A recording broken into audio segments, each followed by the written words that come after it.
ಅಂದ್ಹಾಗೆ ಈ ಹುಡುಗಿ ನಿಮ್ಗೇನಾಗಬೇಕು?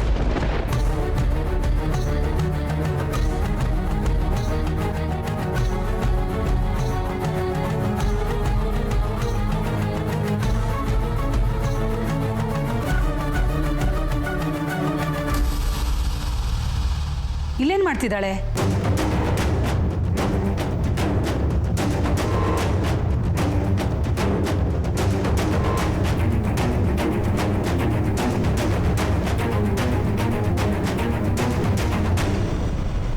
ಇವಳು ನಮ್ಮ ಏರಿಯಲ್ಲಿ ಗ್ಯಾರೇಜ್ ಇಟ್ಕೊಂಡಿದ್ದಾಳೆ.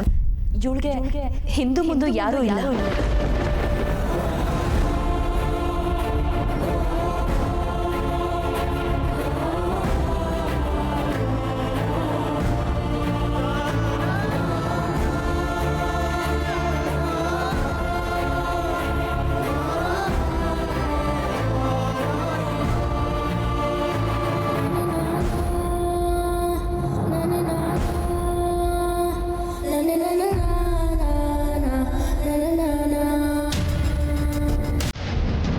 ₹100 ಕೊಟ್ರೆ ಏರಿಯಲ್ಲಿ ಯಾವ ಮನೆಗೆ ಬೇಕಿದ್ರು ಹೋಗಿ ಚಿಕ್ಕ ಪುಟ್ಟ ಕೆಲಸ ಮಾಡ್ಕೊಡ್ತಾಳೆ.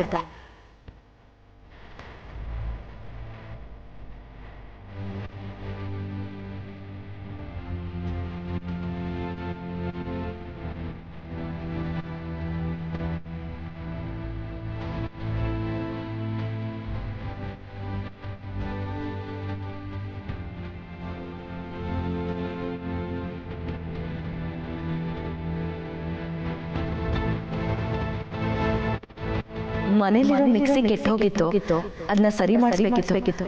ಅದಕ್ಕೆ ಅವಳ ಕರೆದಿದ್ದೆ.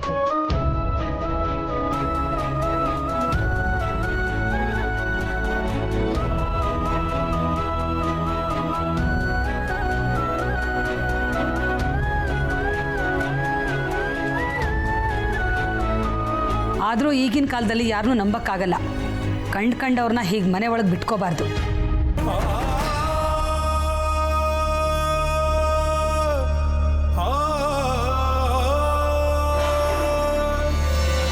ಹಾಗೇನಿಲ್ಲ, ತುಂಬ ಪರಿಚಯ ಇರೋ ಹುಡುಗಿ. ಹಬ್ಬ ಅಲ್ವಾ, ಅದಕ್ಕೆ ತಿಂಡಿ ತಿನ್ಕೊಂಡು ಹೋಗೋದಕ್ಕೆ ಅಂತ ಕರೆದಿದ್ವಿ.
ಇನ್ಮೇಲೆ ಈ ಮನೆಯಲ್ಲಿ ನನಗಿಂತ ಚೆನ್ನಾಗಿ ಎಲ್ಲ ನೀನೇ ನೋಡೇ ಗಂಡು ದಿಕ್ಕಿಲ್ದೇ ಇರೋ ಈ ಮನೆಗೆ ಗಂಡು ಮಗುವಾಗಿ ನೀನು ಇರ್ತೀಯ ಅಂತ ನನಗೆ ಮಾತು ಕೊಡ್ತೀಯ ಪುಟ್ಟ?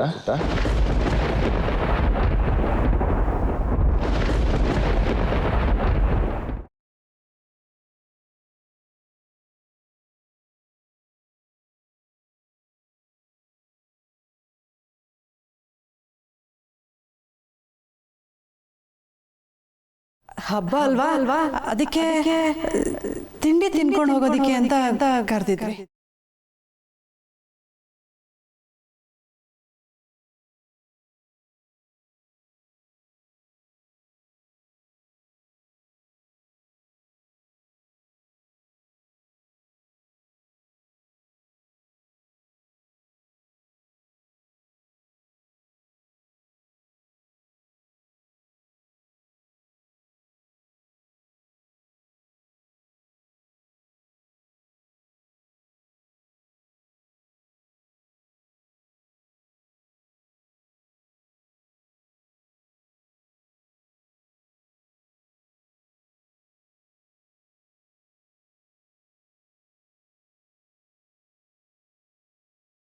ಹಂಗೆ ಹಾಕ್ಬೋಣ ಇಲ್ಲೇ. ಏನೋ ಚರಣ ಏನೇ ಫುಲ್ ಮಿರ್ಚಿ ಲೈಟ್ಸು ಮತ್ತೆ ರಾಜ ಹುಲಿಗಲ್ಲಿಂದ ಸುಮ್ನೆನಾ? ಕಳ ನೈಟ್ ಫುಲ್ ದಿಗಿದಿಗಿರಾ ನೀನು ಬಂದ್ಬಿಡು ಹಂಗೆ.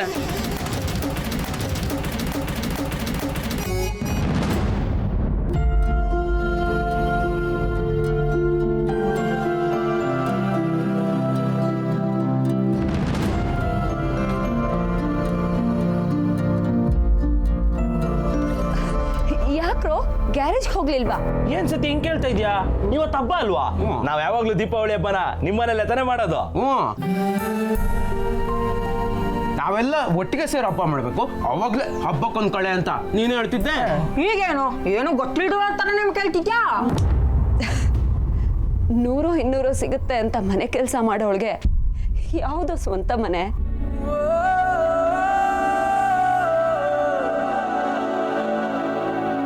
ಮನೆನೇ ಇಲ್ಲದೆ ಇರೋಳ್ ಮನೇನ ಹಬ್ಬ ಮಾಡಬೇಕು ಅಂತ ಹುಡ್ಕೊಂಡ್ ಬಂದಿದ್ದೀರಲ್ರೋ. ಯಾಕೆ ಸತ್ಯ ಏನಾಯ್ತು? ಮನೆಯವ್ರು ಏನಾದ್ರು ಅಂದ್ರ? ಅಕಸ್ಮಾತ್ ಹೇಳಿದ್ರು ಇದೆಲ್ಲ ನಿಂಗೆ ಹೊಸ್ತ, ಹಬ್ಬದ ದಿನ ಏನಕ್ಕೆ ಬೇಜಾಮಕ್ಕತ್ಯಾ? ಮನೆಯವ್ರ ಅಂದೆ ಇನ್ನ ಹೊರ್ಗ್ನವ್ರ ಅನ್ನಕ್ಕಾಗುತ್ತಾ? ಈ ಮನೆಗೆ ನಾನು ಯಾವತ್ತೂ ಹೊರಗ್ನವಳೆ ಕಂಡ್ರು. ಇಲ್ಲಿ ನಂದು ಅಂದ್ಕೊಂಡಿರೋದು ಯಾವುದು ನಂದಲ್ಲ. ಅಪ್ಪನ ನೆನ್ಪುಗಳು ಬಿಟ್ಟು.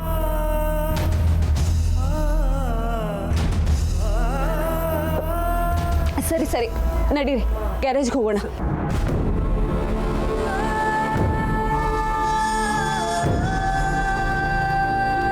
ನಾನು ಕೀ ತರೋದು ಮರ್ತ್ಬಿಟ್ಟೆ, ಇರಿ ತಗೊಂಡು ಬರ್ತೀನಿ.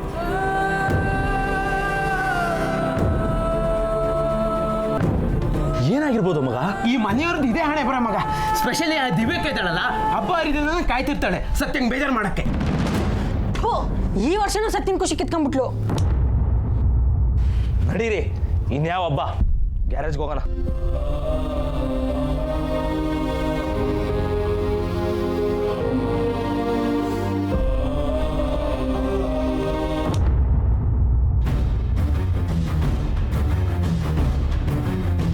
ತಪ್ಪು ತಿಳ್ಕೊಬೇಡಿ, ನನಗೆ ಶಾಸ್ತ್ರ ಸಂಪ್ರದಾಯ ಅಂದರೆ ತುಂಬ ಗೌರವ.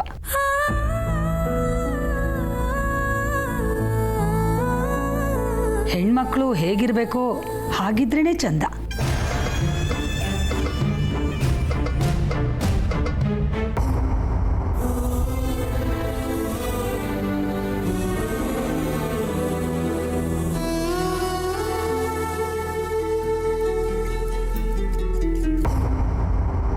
ಹಬ್ಬದ ದಿನ ಬೆಳಗಿನ ಜಾವನೆ ಎದ್ದು ಸ್ನಾನ ಮಾಡಿ ದೇವ್ರ ಪೂಜೆ ಮಾಡಿ ಆಚಾರ ವಿಚಾರದ ಪ್ರಕಾರ ನಡ್ಕೊಳ್ಳುವಂಥ ಹೆಣ್ಮಕ್ಳನ್ನೇ ನಾನು ನೋಡ್ಕೊಂಡು ಬಂದಿದ್ದೀನಿ.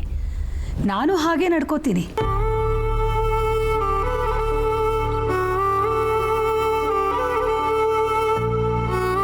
ಆದರೆ ಇವತ್ತು ನಿಮ್ಮ ಮನೆಗೆ ಬರ್ತಿದ್ದ ಹಾಗೆ ಪ್ಯಾಂಟು ಶರ್ಟು ಹಾಕ್ಕೊಂಡು ಬಾಯ್ ಕಟ್ ಮಾಡಿಕೊಂಡು ಗಂಡು ಬೇರೆ ಹಾಗಿದ್ಲಲ್ಲ ಆ ಹುಡುಗಿ, ಅವಳನ್ನು ನೋಡಿ ನಾನು ಸ್ವಲ್ಪ ಇರಿಸುಮುರುಸಾಯಿತು.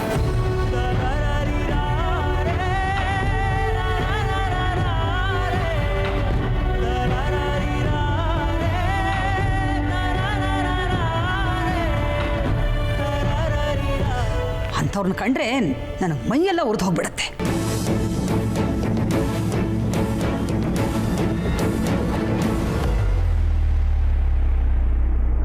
ಹೆಣ್ಮಕ್ಳಿಗೆ ನಯ ವಿನಯ ಇರಬೇಕು.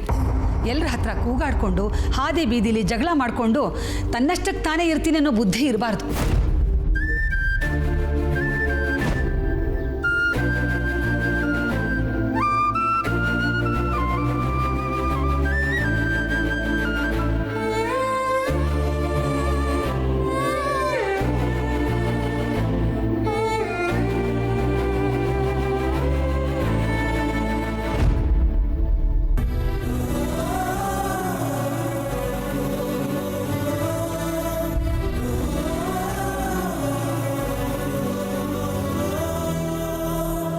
ಅವರೆಲ್ಲ ನಮ್ಮ ಹತ್ರ ಇದ್ರೆ ನಾಳೆ ದಿನ ನಮ್ಮನೆ ಹೆಣ್ಮಕ್ಳು ಇವ್ರ ದಾರಿನೇ ಹಿಡಿದ್ರೆ ಕಷ್ಟ ಅಲ್ವಾ? ಸೇತಮ್ಮ,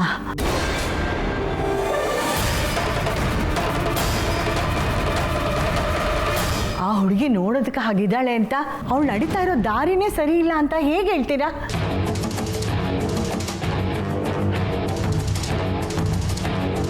ಒಬ್ಬರ ಬಗ್ಗೆ ಹಿಂದೂ ಮುಂದೆ ಗೊತ್ತಿಲ್ಲದೆ ಹಾಗೆಲ್ಲ ಮಾತಾಡಬಾರ್ದಲ್ವಾ? ಒಂದು ಹೆಣ್ಮಗಳನ್ನ ಗುಣನ ಅವಳು ತೊಡೋ ಬಟ್ಟೆಯಿಂದ ಇನ್ನೊಂದು ಹೆಣ್ಣು ಅಳಿಯೋದು ತಪ್ಪು.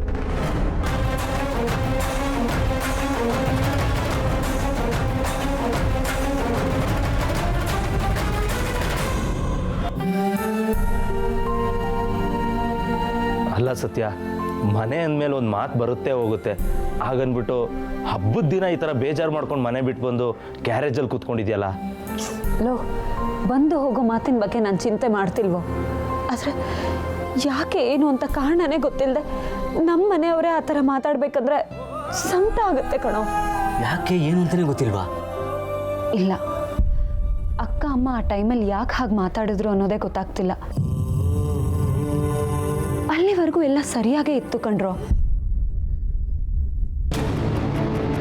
ಅದು ಅಲ್ಲದೆ ನನಗೆ ಒಂದು ವಿಷಯ ಅರ್ಥ ಆಗ್ತಿಲ್ಲ. ಏನು ಸತ್ಯ ಅದು?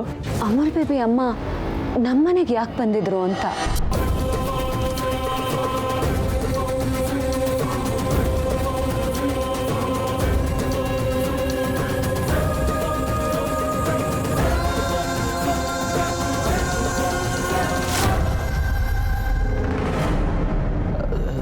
ಸತ್ಯ, ಅಮೂಲ್ ಬೇಬಿ ಅವರಮ್ಮ ನಿಮ್ಮ ಮನೆಗೆ?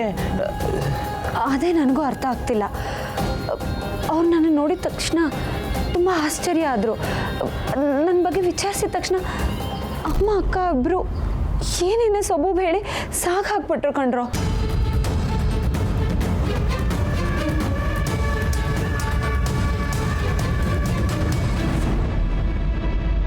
ನನ್ನ ವಿಷಯನ ಬೀಗ್ರ ಮನೆಯಿಂದ ಮುಚ್ಚಿಟ್ಟಿದ್ದಾರೆ, ಅದನ್ನು ನಾನು ಒಪ್ಕೋತೀನಿ.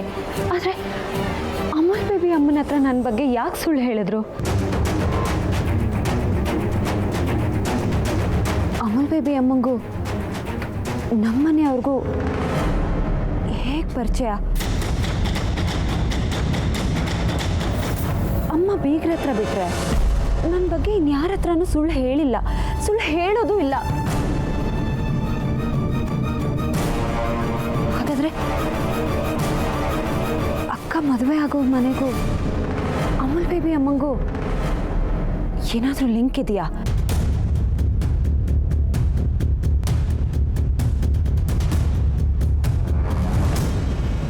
ನಮ್ಮನೆಯವ್ರಿಗೂ ಅಕ್ಕನ ಮದುವೆ ಆಗೋವ್ರಿಗೂ ಅಮಲ್ ಬೇಬಿ ಅಮ್ಮಂಗೂ ಏನು ಸಂಬಂಧ?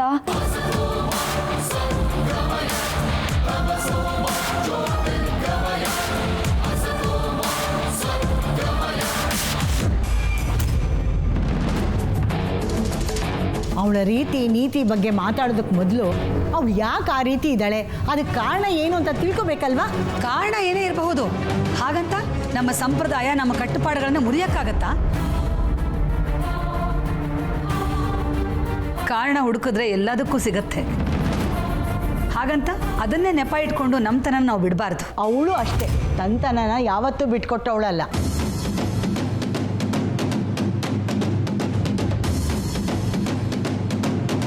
ಪ್ಯಾಂಟು ಶರ್ಟ್ ತೊಟ್ಟಿದ ಮಾತ್ರಕ್ಕೆ ಪದ್ಧತಿಗಳೇ ಗೊತ್ತಿಲ್ಲ ಅಂತ ನೀವು ಹೇಗೆ ತೀರ್ಮಾನ ಮಾಡ್ತೀರಾ? ಪದ್ಧತಿಗಳು ಗೊತ್ತಿರೋದೇ ಬೇರೆ, ಅದನ್ನು ಆಚರಣೆ ಮಾಡೋದೇ ಬೇರೆ.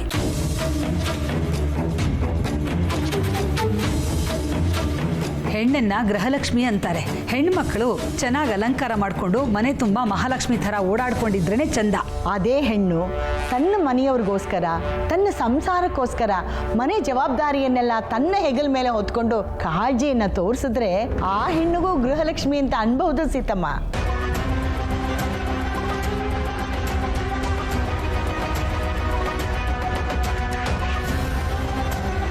ಅತ್ತೆ, ಅವ್ರು ಹೇಳ್ತಾ ಇರೋದು ನನಗೆ ಅರ್ಥ ಆಗ್ತಾ ಇದೆ. ನಾವು ಈ ರೀತಿ ಇದ್ದೀವಿ ಅಂತ ಎಲ್ಲರನ್ನೂ ಹಾಗೆ ಇರಬೇಕು ಅಂತ ಹೇಳೋದು ತಪ್ಪಲ್ವಾ ಜಾನಕಿ? ಅವ್ರವ್ರ ಸ್ಥಿತಿಗೆ ಅವ್ರವ್ರ ಜೀವನಕ್ಕೆ ತಕ್ಕ ಹಾಗಿರ್ತಾರೆ. ಹೇಗೆ ಇದ್ರೂ ಒಳ್ಳೆತನ ಅನ್ನೋದಿರ್ಬೇಕು ಅಷ್ಟೇ.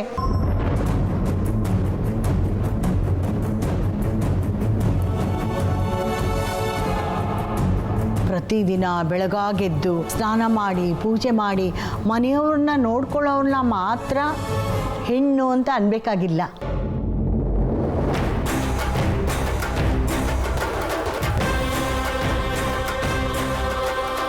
ತನ್ನ ಮನೆಯವ್ರಿಗೋಸ್ಕರ ಹೊರಗಿನ ಪ್ರಪಂಚದಲ್ಲಿ ಧೈರ್ಯವಾಗಿ ಹೋರಾಡ್ತಾ ದುಡಿಯೋಳು ಅವಳು ಹೆಣ್ಣೆ.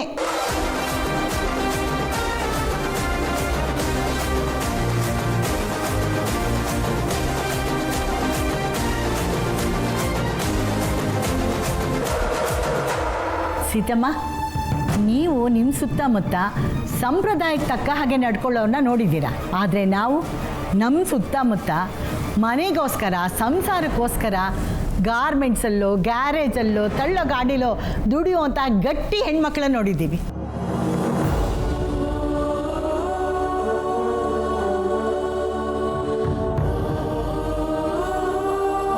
ಮನೇಲಿ ಪೂಜೆ ಪುನಸ್ಕಾರ ಮಾಡ್ಕೊಂಡಿರೋಕೆ ವಿನಯ ಬೇಕು.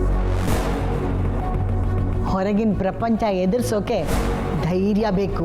ಧೈರ್ಯ ಇದೆ ಅಂತ ಹಾದಿ ಬೀದಿಯಲ್ಲಿ ಜಗಳ ಮಾಡ್ಕೊಂಡು ನಿಂತ್ಕೋತಾರೆ ನಮ್ಮ ಹೆಣ್ಮಕ್ಳು. ಅನ್ಯಾಯ ನಡೆದಾಗ ಅದನ್ನು ಎದುರಿಸಿ ನಿಂತ್ಕೊಳ್ಳೋಕ್ಕೆ ಗಂಡೇ ಆಗಬೇಕಾ?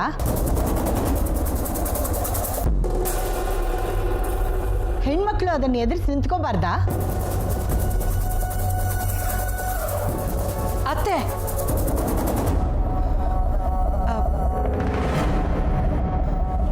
ಅವ್ರು ಹೇಳ್ತಿರೋದ್ರಲ್ಲಿ ತಪ್ಪೇನೂ ಇಲ್ಲ. ನೀವು ಸ್ವಲ್ಪ ಸಮಾಧಾನ ಮಾಡ್ಕೊಳ್ಳಿ. ಪರವಾಗಿಲ್ಲ ಬಿಡಿ, ಅವ್ರ ಮನಸ್ಸಲ್ಲಿರೋದನ್ನು ಅವ್ರು ಹೇಳ್ತಿದ್ದಾರಷ್ಟೇ. ಆದರೆ ನಾನು ಹೇಳೋದಿಷ್ಟೇ, ನೋಡಿ ಗಿರಿಜಮ್ಮ, ಯಾರು ಹೇಗಿರ್ತಾರೆ ಅನ್ನೋದು ನನಗೆ ಮುಖ್ಯ ಅಲ್ಲ. ಆದರೆ ನನ್ನ ಮನೆ ಹೆಣ್ಮಕ್ಳು ಆ ಹುಡುಗಿ ಥರ ಇರೋದು ನನಗಿಷ್ಟ ಇಲ್ಲ.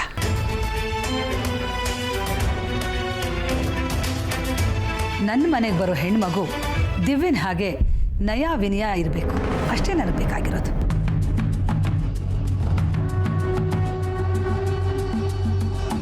ಪರವಾಗಿಲ್ಲ ಬಿಡಿಯತ್ತೆ, ಅವಳು ಕೆಲ್ಸಕ್ಕೆ ಬಂದಿದ್ದ ಹುಡುಗಿ.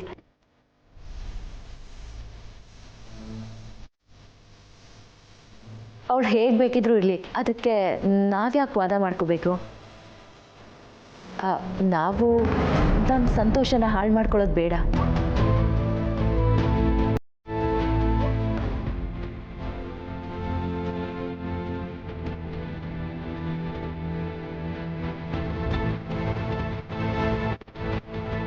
ಮದುವೆ ಬೆನ್ನೆ ದಿವ್ಯಕ್ಕನ ಮದುವೆ ಆಗೋ ಹುಡುಗ ಅಂತ ಸತ್ಯಂಗೆ ಗೊತ್ತಾಗ್ಬಿಟ್ರೆ ಇವ್ರ ಪ್ರೀತಿ ಸತ್ತಂಗೆ ಲೆಕ್ಕ. ಇವಾಗ ಏನು ಮಾಡೋದು? ಮೊದಲು ಸತ್ಯ ಈ ವಿಷಯದ ಬಗ್ಗೆ ಯೋಚನೆ ಮಾಡೋದನ್ನ ನಿಲ್ಲಿಸ್ಬೇಕು. ಕರೆಕ್ಟು. ಅದೇ ಲಿಂಕ್ ಕುಡ್ಕೊಂಡೋಗಿ ವಿಷಯ ತಿಳ್ಕೊಂಡ್ರೆ ಕಷ್ಟ. ಏನ್ರ ಅದು ಗುಸುಗುಸು? ಏನಿಲ್ಲ ಸತ್ಯ, ಪ್ರತಿ ವರ್ಷದ ಥರನೇ ಈ ವರ್ಷನೂ ನೀನು ದೇವಸ್ಥಾನಕ್ಕೆ ಹೋಗ್ತೀಯಾ, ಸಂಜೆ ಎಲ್ಲರೂ ಪಟಾಕಿ ಹೊಡಿಬೋದಲ್ವಾ ಅಂತ ಕೇಳ್ತಾ ಇದ್ದ. ಅದಕ್ಕೆ ಸತ್ಯ ಯಾವುದೇ ಪ್ರಾಬ್ಲಮ್ ಇದ್ರು ನಮಗೋಸ್ಕರ ಹಬ್ಬ ಮಾಡೋದನ್ನ ಮರೆಯಲ್ಲ ಅಂತ ಹೇಳ್ತಿದ್ದೆ. ನನಗೆ ಗೊತ್ತುಕೊಂಡ್ರು ಹಬ್ಬ ಮಾಡೋದಕ್ಕೆ ನೀವು ಎಷ್ಟು ಕಾಯ್ಕೊಂಡಿರ್ತೀರಾ ಅಂತ. ಜೀವನ ಅಂದಮೇಲೆ ಕಷ್ಟಗಳು ಬರುತ್ತೆ ಹೋಗುತ್ತೆ, ಅವುಗಳ ಮಧ್ಯೆ ವರ್ಷಕ್ಕೊಂದ್ಸತಿ ಬರೋ ಹಬ್ಬನ ಬೇಜಾರಲ್ಲಿ ಬರ್ಮಾಡ್ಕೋಬಾರ್ದು. ಸೂಪರ್ ಸತ್ಯ, ನಮ್ದು ಅದೇ ಮಾತು. ಸರಿ, ಹಾಗಿದ್ರೆ ನೀವು ಹೋಗಿ ಪಟಾಕಿ ತೊಗೊಂಬನ್ನಿ. ಮತ್ತು ನೀನು? ನಾನು ಸ್ವಲ್ಪ ಹೊತ್ತು ದೇವಸ್ಥಾನಕ್ಕೆ ಹೋಗಿ ಬರ್ತೀನಿ. ಬಂದ ಮೇಲೆ ಹಬ್ಬನ ಡಾಮ್ ಡೂಮ್ ಅಂತ ಜಮಾಯಿಸ್ಬಿಡೋಣ. ಸತ್ಯ, ಕೊಟ್ಟು ಮಾತಾಗ್ಲಿ ತಂದಿರೋ ಪಟಾಕಿ ಆಗಲಿ ವಾಪಸ್ ಕೊಡೋ ಮಾತೇ ಇಲ್ಲ. ಸರಿ, ಇಷ್ಟಕ್ಕೂ ಪಟಾಕಿ ತಗೊಂಬನ್ನಿ, ನಾನು ಹೋಗಿ ಬೇಗ ಬರ್ತೀನಿ.